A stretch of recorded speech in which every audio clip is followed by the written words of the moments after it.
నమస్కారం వార్తలకు స్వాగతం. ముందుగా ముఖ్యాంశాలు. Congress leader V Hanumantha Rao press meet, తిరుపతిలపై ఫైర్.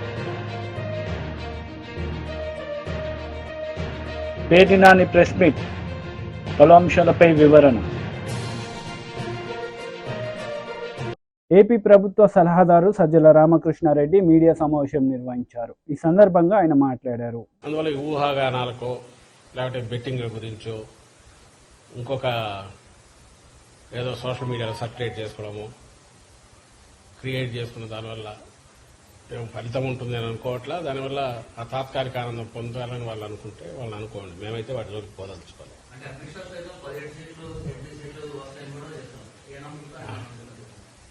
బహుశా బీజేపీ వాళ్ళు ఎవరు మాట్లాడినా, ఇంక్లూడింగ్ ఆయన అమిత్ షా గారితో సహా, ఈ మనది 4th phase లో జరిగింది. 7 phases. వాళ్ళకి అక్కడ నార్త్లో ఏదో ఇదవుతుంది అనేది ఊహాగానాలు నడుస్తున్న నేపథ్యంలో మాకు సౌత్లో బ్యాలెన్స్ అవుతుందని చెప్పుకోవడానికి లేదా అక్కడ ఓటర్లను ఇంప్రెస్ చేయడానికి ఆ ప్రచారం చేసుకుంటున్నారేమో నాకు తెలియదు. కానీ ఎందుకంటే బ్యాలెట్ బాక్స్లో ఈవీఎంలో అన్ని నిక్షిప్తమైనాక ఇంకా దాని గురించి ఊహాగానాలతో ఇప్పుడు అవసరమేముంది. ఆయన ఆ మాట అంటున్నాడంటే బహుశా ఈ 3 phases మీద దాని ఇంపాక్ట్ ఇన్ఫ్లుయెన్స్ ఉంటుందని ఆయన కానీ ప్రధాని కానీ అనుకుంటుండొచ్చు, లేదా ఆ పార్టీ నాయకులు అనుకోవచ్చు. కూటమిలో ఉన్నారు కాబట్టి ఇక్కడ మేము వస్తాము, ఇక్కడ ఇన్ని సీట్లు వస్తున్నాయంటే మిగిలిన చోట్ల ఓటర్ కూడా ఎలా వీళ్ళే గెలుస్తారు, బీజేపీ కూటమి వస్తుంది, ఎన్డీఏ కూటమి వస్తుంది అని అనుకుని అక్కడ కూడా ఓట్లు వేస్తారని వాళ్ళ ఆశ కావచ్చు. అంతే తప్ప దానికి అంతకుమించి పెద్ద వాల్యూ ఉందని నేను అనుకోను.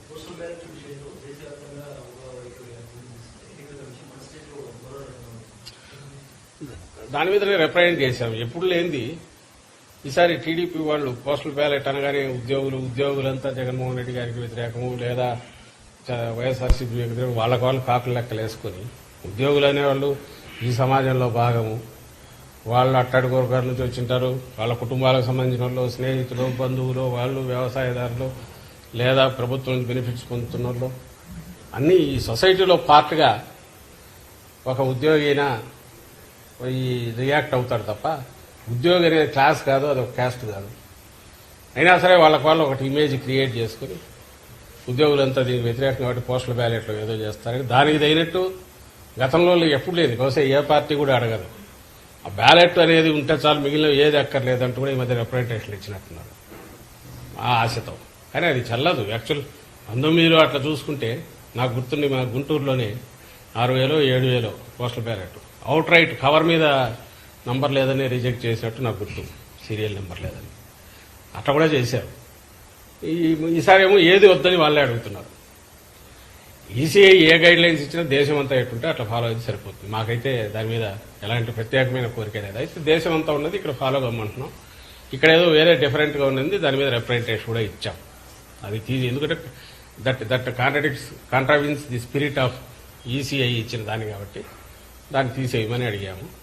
అట్లా చేయకుండా ఉంటే బాగుండేది. మరి ఎందుకు చేశారో వాళ్ళే ఈసీఐ చెప్పాలి.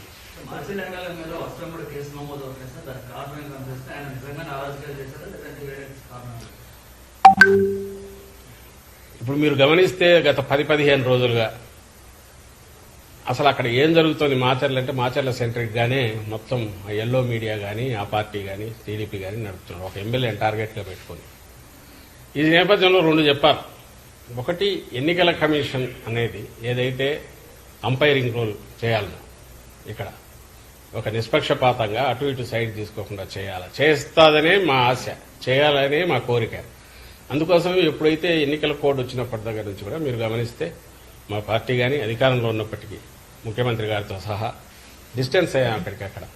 అలాగే ఏ నిర్ణయం తీసుకున్నా కూడా ఇద్దరికి సమానంగా ఉండే రకంగా ఏది తీసుకుంటున్నా కరెక్ట్ అనుకుంటున్నాం. కానీ దురదృష్టవశాత్తు ఈ ఎన్డీఏని కూటమి ఫామ్ అయినప్పటి నుంచి ఆ తర్వాత పైన ఎక్కడైతే సెంటర్లో బీజేపీ ఉన్నదో అంత పొత్తు పెట్టుకున్నప్పటి నుంచి ఎన్నికల కమిషన్కు బాబు దోమపోట్లాగా బాబు కాటో లేక బాబు వైరస్ ఏదో సోకినట్టుంది, ఇన్ఫెక్షన్ వచ్చిందేమో అని అనిపిస్తుంది. అది ఎంతవరకు పోయిందంటే ముందు అనుమానంగా ఉండేది, ఇప్పుడు నిజమని కూడా అనిపించే రకంగా ఎన్నికల కమిషన్ వ్యవహరిస్తున్న తీరు. ఇప్పుడు ఆల్ ప్రాక్టికల్ పర్పసెస్ ప్రభుత్వాన్ని ఎవరు నడుపుతున్నారంటే ఎన్నికల కమిషన్ నడుపుతోంది. ఆంధ్రప్రదేశ్ ప్రభుత్వాన్ని కాదు, ఎక్కడైనా సరే. అది ఎంత జోక్యం చేసుకుంటోంది ఇప్పుడంటే ఇప్పుడు మీరన్న ఈ కేసుకు సంబంధించి మాచర్ల కేసులో కూడా అది కనిపిస్తుంది. అక్కడ ఆ రోజు ఈవీఎంకి జరిగిన సంఘటన ఏదైతే ఉందో దాని మీద మీరు పోవడానికి అసలు ఆ వీడియో ఎక్కడి నుంచి వచ్చింది దాని లేదు. అలాంటి వీడియోలు మిగిలినవి ఎందుకు రిలీజ్ చేయాలంటే వాటిని రిలీజ్ చేయరు ఎలక్షన్ కమిషన్. నువ్వు నిష్పక్షపాతంగా వ్యవహరిస్తున్నావు అంటే ఎక్కడెక్కడ ఈవీఎంలు డ్యామేజ్ అయినా ఉన్నాయో అవన్నీ బయట పెట్టాలి. బయట పెడుతూ దానికి ముందు తర్వాత జరిగినవి ప్రెమిసెస్లో ఏం జరిగిందో కూడా బయటకు రావాలి. అది ఎందుకు చేయట్లా? ప్లస్ ఆ వీడియో బయటకు వచ్చింది ఎట్లొచ్చింది? వీడియో బయటకు వచ్చిందంటే మాకు తెలియదు సంబంధం లేదనడం కాకుండా ఇమ్మీడియట్ సీరియస్ కేసు పెట్టాలనా లేదా? కేవలం ఎన్నికల కమిషన్ ఆధ్వర్యంలో ఉంది కాబట్టి మిమ్మల్ని అడుగుతాం. ప్రభుత్వం ఆధ్వర్యంలో ఉంటే మమ్మల్ని ఎట్లయితే అడుగుతారు అడిగేవాళ్ళు. ఇప్పుడు ఎన్నికల కమిషన్ ఆధ్వర్యంలో అన్ని వ్యవహారాలు నడుస్తున్నాయి కాబట్టి ఎన్నికల కమిషన్ అడుగుతాం. అడిగాం, సమాధానం లేదు. అదే మాచర్ల కాన్స్టిట్యున్సీలో ఇంకా 5-6 చోట్ల ఈవీఎంలు డ్యామేజ్ అయ్యాయి అన్నారు. మరి అవన్నీ ఎందుకు బయట ఫీడ్ రిలీజ్ చేయట్లా? ఇదే పాల్వాయి గేట్ ఎక్కడ అంటున్నారు, బయట వీడియోలు మేము చూపించాము, ఎన్నికల కమిషన్కి ఇచ్చాము. ప్రెమిసెస్లో అడ్డంగా కొడుతున్నారు న్యూట్రల్ ఓటర్స్ కానీ వైఎస్ఆర్సీపీ ఓటర్స్ కానీ లేకపోతే ఎస్సీ బీసీ మైనారిటీలకు చెందిన ఓటర్లను కానీ రానివట్ల టీడీపీ వాళ్ళు అడ్డంగా కొడుతున్నారు. ఈ కొడుతున్న వాటన్నిటి గురించి దాని గురించి ఏం తీసుకున్నారు? అన్నిటికంటే ముఖ్యంగా ఎవరు రీపోలింగ్ అడుగుతారు? బాధితుడు అడుగుతాడు. ఎందుకు టీడీపీ అడగట్లా? ఎందుకంటే వాళ్ళు కంఫర్టబుల్గా ఉంది కాబట్టి, గుద్దుకున్నారు కాబట్టి, అడ్డంగా వేసుకున్నారు కాబట్టి, రిగ్ చేసుకున్నారు కాబట్టి వాడు అడగట్లా. అఫెక్ట్ అయినారు కాబట్టి మా వాళ్ళు అడుగుతున్నారు. దానికి ఆన్సర్ ఇవ్వాలంటే నువ్వు అన్ని వైపులో చూస్తే తప్ప ఆన్సర్ ఇవ్వలేనప్పుడు ఏకపక్షంగా పోయి కేసు పెట్టి దాని మీద ఇంటీరియం బెయిల్ తెచ్చుకొని అంతవరకు ఎన్నికలు అయ్యేంతవరకు కూడా ఏ యాక్షన్ తీసుకోవద్దని కోర్టు నుంచి తెచ్చుకుంటే కోర్టును కూడా మోసం చేసే రకంగా కోర్టు డైరెక్షన్ వచ్చిన తర్వాత పాత కేసులు తీసి దాంట్లో మళ్ళీ ముద్దాయిగా పెట్టి 307 పెట్టి ఓ సిఐ 10 రోజులు ఎక్కడ నిద్రపోతున్నాడండి వాడు సిఐ? అతనికి అప్పుడే దెబ్బ తగిలింటే అప్పుడే కదా కేసు ఇది కావాలి. 307 ఇప్పుడు ఎట్లా చూసి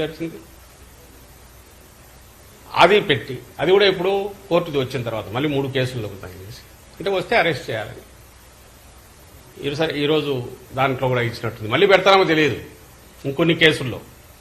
ఈ విచ్హంటింగ్ కానీ లేదంటే విండిక్టివ్ కక్ష సాధింపుతో కానీ ఎన్నికల కమిషన్ పోవాల్సిన అవసరం ఏమొచ్చింది? దానికి ఎన్నికల కమిషన్ పరిధిలో పనిచేస్తున్న ఇప్పుడు పోలీసు యంత్రాంగం ఎందుకు పోతుంది? ప్రజలు ఆలోచించాలి దీని గురించి. ఇంతకంటే క్లాసిక్ కేసు ఎక్కడైనా ఉంటుంది, మేము వేగ్గానే అట్లా. రెండవది ఆ సిఐ తరఫున ఒక అనాథరైజ్డ్ ప్రైవేటు ఒక అడ్వకేట్ లాయర్ వచ్చేసి తను రిప్రజెంట్ చేస్తారు. కాంగ్రెస్ నేతలు మీడియా సమావేశం నిర్వహించారు. ఈ సందర్భంగా పలు అంశాలపై వారు మాట్లాడారు. నయం డబ్బు ఎవరికి పోయింది?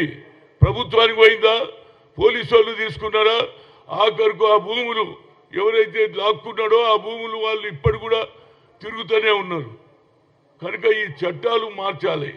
చట్టాలు 3 చట్టాలు మారుస్తూ మంచిదే. ఎప్పటికప్పుడు కేసును బట్టి చట్టాలలో కూడా మార్పు వస్తే ఇప్పుడు మన నర్మదా ఇష్యూలో చూడండి 23 ఏళ్ళు పట్టింది.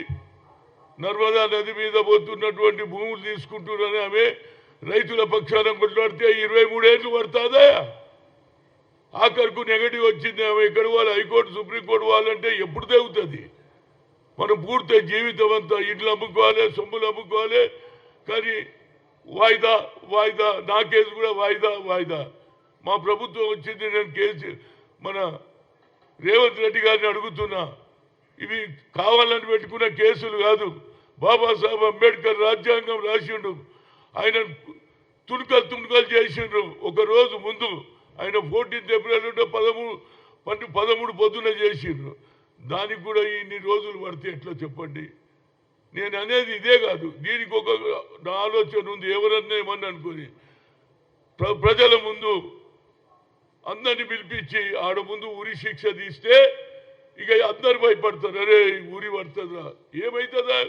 కోర్టులో జైల్లో పోతే జైల్లో మంచి తిండి దొరుకుతుంది, బయటికి వెళ్ళి ఏది సారా వస్తుంది, చికెన్ వస్తుంది, మటన్ వస్తుంది, తింటున్నారు. బయటకు వచ్చి ఇక తెల్లారి నుంచి నమస్తేనా నమస్తేనా నమస్తే పిల్లలు. ఇక మా టీవీ వాళ్ళు కూడా వాడు జైలుకి పోతున్నప్పుడు చూపిస్తారు, జైలుకి వెళ్ళి బయటకు వచ్చినప్పుడు కూడా చూపిస్తారు. దీనివల్ల నేరాలు పెరుగుతున్నాయి. ఇవాళ నేను చూసిన ఎంతో మంది నేరస్తులే ఎక్కువ మంది పార్లమెంట్లో నిలబడ్డారని. కనుక ఈ న్యాయ వ్యవస్థలు బాగుపడ్డనాడే ప్రజలలో భయపెడతాం, భయం పడుతుంది. భయమే లేదు. హ్యాకర్తుంది మర్డర్ కరేతో 1 साल जेल बाद बाहर आता हूँ. బయటికి రాగానే వాని ప్రతిభ పెరిగిపోతుంది. ఎందుకంటే టీవీలో వాడిని ప్రొజెక్ట్ చేస్తున్నారు. ఎప్పుడు పోయిండు, ఎంత లోపలికి పోయిండు, ఎప్పుడు బయటకు వచ్చిండు, ఇవాళ చూస్తున్నారు రోజు. దానికి 14 days జ్యుడిషియరీ కస్టడీ అంటున్నారు. దాన్ని కూడా పెంచుండ్రా బాబు. 14 తర్వాత ఇవాడు మళ్ళీ జైల్లో ఉంటాడు, బయటకు వస్తాడు, మళ్ళీ హీరో అవుతాడు. కనుక నా ఉద్దేశంలో ఇవన్నీ జరగాలి. జరగకపోతే న్యాయ వ్యవస్థ వేస్ట్ అని అనిపిస్తుంది. ఎందుకంటే ప్రజలలో నమ్మిక పోతుంది. ఎన్ని రోజులండి చీఫ్ జస్టిస్ రమణకు రాసినా ఏం చేయలే. హైకోర్టు ఎందుకు అప్రూవల్ ఇస్తలేదు?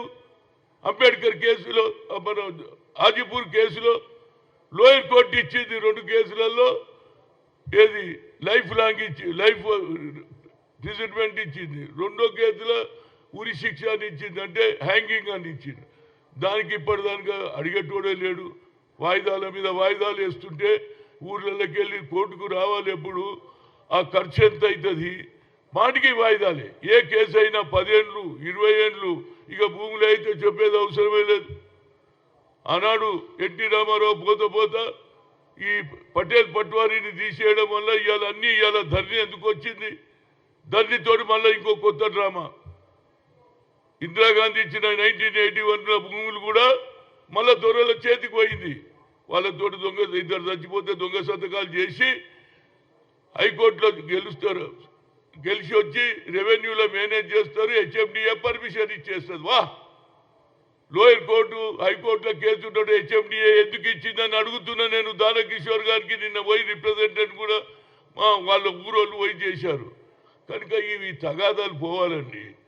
ఇవాళ కాంగ్రెస్ ప్రభుత్వం వస్తే తప్పనిసరిగా రాహుల్ గాంధీ గారు దీని మీద ఎక్కువ శ్రద్ధ వహించాలి. పేదల గురించి నువ్వు మాట్లాడుతున్నావు.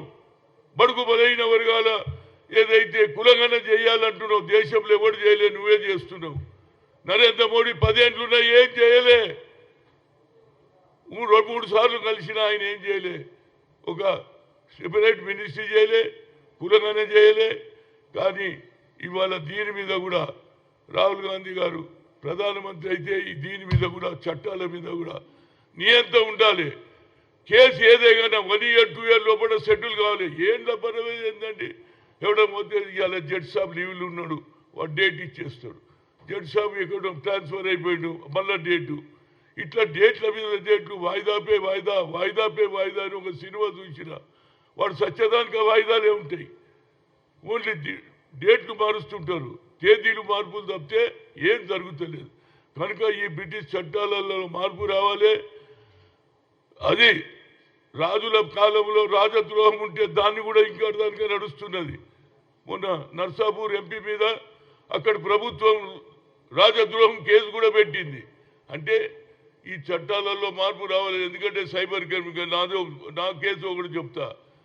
ఎన్నికలు కాకముందు నేను ఖమ్మం సీట్ అడిగితే ఖమ్మం దగ్గర అదే ఏరియా నుంచి ఒక పేపర్లు వచ్చింది. హనుమంతరావు నేను మాట్లాడింది లేదు, వాడిని కలిసింది లేదు, నా బొమ్మ వేసిండు. ఎవరు వస్తున్నారు అంటే బీజేపీ వస్తున్నట్టుందా, బీజేపీకే మెజార్టీ ఉందా, కాంగ్రెస్ అయిపోయిందని నేను అన్నట్టు రాయిస్తే నేను పోయి సైబర్ క్రైమ్ చేసిన, ధర్నా చేసిన. ఇంతవరకు లేదు. అదే అమిత్ షా ఆయన ఏదైతే మాట్లాడింది వీడియో. టీడీపీ లీడర్ మీడియా సమావేశం నిర్వహించారు. ఈ సందర్భంగా పలు అంశాలపై ఆయన మాట్లాడారు. Exit polls తెప్పించుకున్నారు. లండన్కి వెళ్ళిపోయిన సమాచారం. అక్కడ టీవీలు పగలగొడతా ఉన్నాడు జగన్మోహన్ రెడ్డి. ప్రతిపక్ష హోదా కూడా తగ్గదని అర్థమైపోయింది. 5వ తారీఖు వచ్చే నెల 5వ తారీఖు పెట్టాల్సిన ప్రెస్ మీట్ సజ్జల రామకృష్ణారెడ్డి ఇవాళ పెట్టి బోరుమని ఏడుస్తున్నాడు. అప్పుడే మా మీద ఆరోపణలు చేస్తున్నాడు. ఈ చీఫ్ సెక్రటరీ అక్కడ ఉండగా కౌంటింగ్ ప్రక్రియ సక్రమంగా ఉండదో ఇమ్మీడియట్గా అతను తప్పించండి. కేంద్ర ఎన్నికల పర్యవేక్షణ అధికారుల ఆధ్వర్యంలో జరగాలని మేము కోరుతా ఉన్నాం. సిఎస్ని తప్పించమని అడిగిన కంప్లైంట్ ఇచ్చాం సిఈసికి. ఈ వాస్తవాలు ఎలా ఉంటే బోరు నేడుస్తా ఉన్నాడు. సోషల్ మీడియా అన్నాడు. సోషల్ మీడియాను భ్రష్టు పట్టించింది నీ కొడుకు కాదా? ఈ సజ్జల భార్గవరెడ్డి ఎప్పుడైతే సోషల్ మీడియా ఇన్ఛార్జి వైసీపీకి వచ్చాడో అన్నీ తప్పుడు ఆరోపణలు, తప్పుడు బూతులు, మహిళల మీద ఆరోపణలు, కుటుంబ సభ్యుల మీద ఆరోపణలు, అసత్య ఆరోపణలో విషం చెమ్మి ఎన్ని కుట్రలో కుతంత్రాలు మీరు ఎన్ని కట్టెలు పెట్టుకున్నా ఇవాళ ప్రజలు బ్రహ్మాండమైన మెజార్టీతో ఇవాళ ఎన్డీఏ కూటమి తెలుగుదేశం జనసేన బీజేపీ బ్రహ్మాండమైన మెజార్టీతో అధికారంలోకి రాబోతున్నాం. చంద్రబాబు నాయుడు గారు ముఖ్యమంత్రిగా ప్రమాణ స్వీకారం చేయబోతున్నారు. ఏంటి పగట కళ్ళగండో సజ్జల 4 రోజుల్లో ప్రమాణ స్వీకారం చేస్తావా? ఇంకా వారం రోజులు దాటాలి. మీ పగట కళ్ళు మానేయండి, మీ పిచ్చి ప్రలాపనలు ఆపండి. అధికారులను బెదిరిస్తున్నారు, ఎలక్షన్ కమిషన్ బెదిరిస్తున్నారు. మీ బెదిరింపులు బెదరడానికి ఇప్పుడు ఎవడు సిద్ధంగా లేడు. ఈవీఎంలో స్పష్టంగా ఫలితాలు ఉన్నాయి. కాబట్టి ఈ పిచ్చి ఆలోచనలు పిచ్చి ఆరోపణలు అన్నీ ఖండిస్తూ ఉన్నాం. అట్లాగే పిన్నెల్లి రామకృష్ణారెడ్డి మీద కూడా చాలా సచ్చీలుడని, ఎటువంటి గొడవలకు వెళ్ళడని మాట్లాడుతూ ఉన్నాడు సజ్జలాడు. మరి చంద్రయ్య గారి పేక్కోసింది ఎవరో? ఆ మాచర్ల నియోజకవర్గంలో జరిగిన ఈ హత్యలు కానీ, దుర్మార్గాలు కానీ, దోపిడీ కానీ, చిన్న బాటిల్ లిక్కర్ సీసా మీద కూడా 60 రూపాయలు దోపిడీ. అదేవిధంగా గ్రానైట్ లారీల మీద వేల రూపాయల దోపిడీ, ఒక్కొక్క లారీ మీద 6,000 12,000 దోపిడీ. వ్యవస్థలన్నీ కూడా భ్రష్టు పట్టించి ఏ విధంగా ఒకప్పుడు ఎక్కడో బయట ప్రాంతాల్లో బీహార్లో వినేవాళ్ళం, అటువంటిది వాళ్ళ మాచర్లో మీ వైసీపీ ప్రభుత్వ అధికార దానికి వ్యవస్థల్ని భ్రష్టు పట్టించి ఎట్లా నాశనం చేశారో మాచర్లో ఒక సజీవ తర్కాణం. ఇదొక ఉదాహరణ. ఇవే చాలా ప్రాంతాల్లో చేశారు. వీటన్నిటికి కూడా జగన్మోహన్ రెడ్డి వాళ్ళ నాయకులు. YCP leader Perni Nani media సమావేశం నిర్వహించారు. ఈ సందర్భంగా పలు అంశాలపై ఆయన మాట్లాడారు. సిగ్నేచర్ చెక్ చేసుకోవచ్చు అని చెప్పి నేను ఇచ్చాను. దీని మీద మా అభ్యంతరాన్ని వ్యక్తం చేశాం.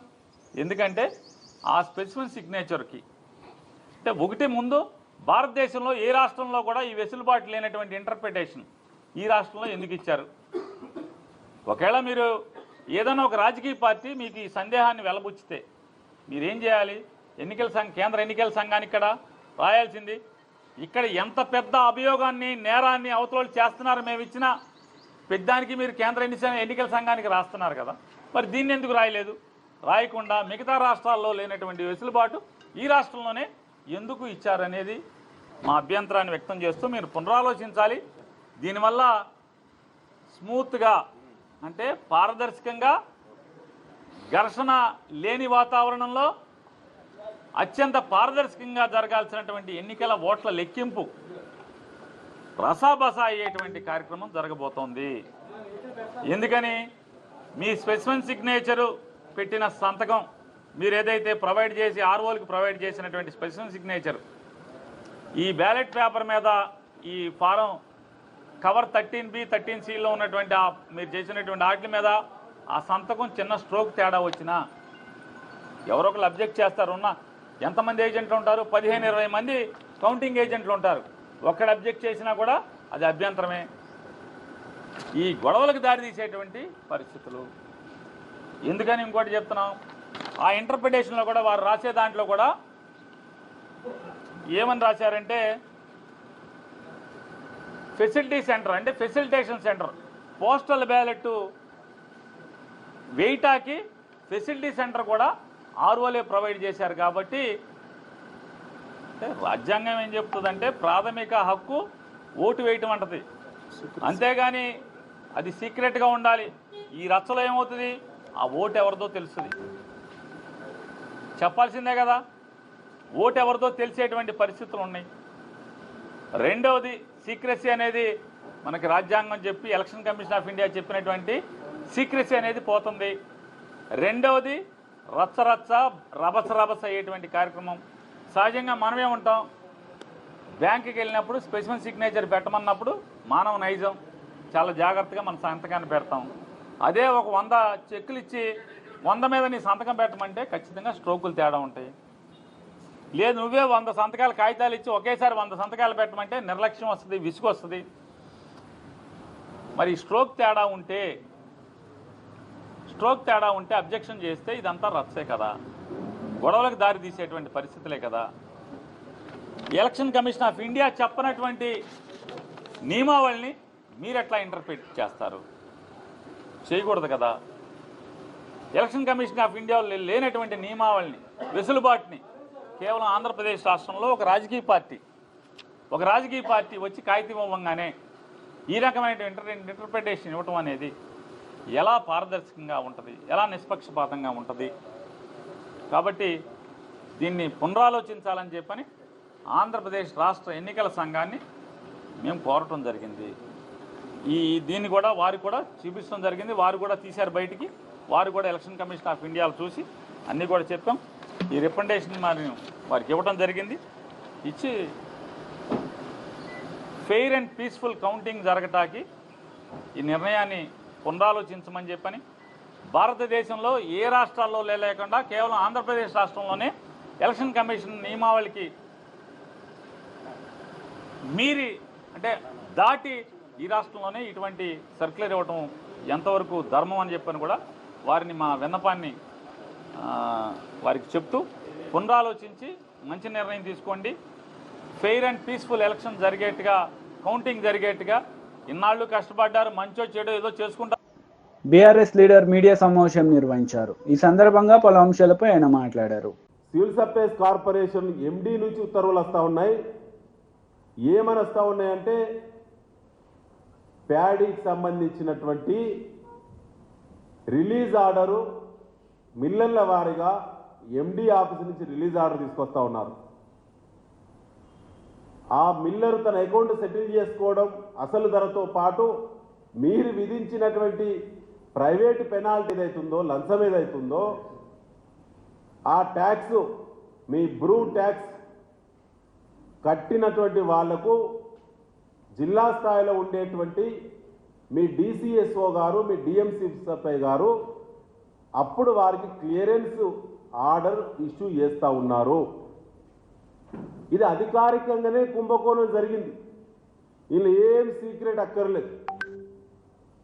భాజపా అకౌంట్లలో ఇప్పుడు బిడ్డర్ మధ్య మిల్లర్ మధ్య అగ్రిమెంట్ 230 రూపాయలు ఇవ్వాలనే అగ్రిమెంట్ ఇవాళ బయటకు వచ్చింది. మిల్లరు బిడ్డరుకు అదనంగా డబ్బులు అకౌంట్లోనే డబ్బులు వేస్తున్నటువంటి దాదాపు 250 పైచిలకు మిల్లర్లు డబ్బులు బిడ్డర్ ఖాతాలో, ఆంధ్ర వాళ్ళ ఖాతాలో, వైజాగ్ బ్యాంకుల్లో వేసిందని చెప్పి వాళ్ళ భారత రాష్ట్ర సమితి పత్రికా సోదరుల ముందు, రాష్ట్ర రైతాంగం ముందు చాలా స్పష్టంగా ఆధారాలు ముందు పెడతా ఉన్నారు.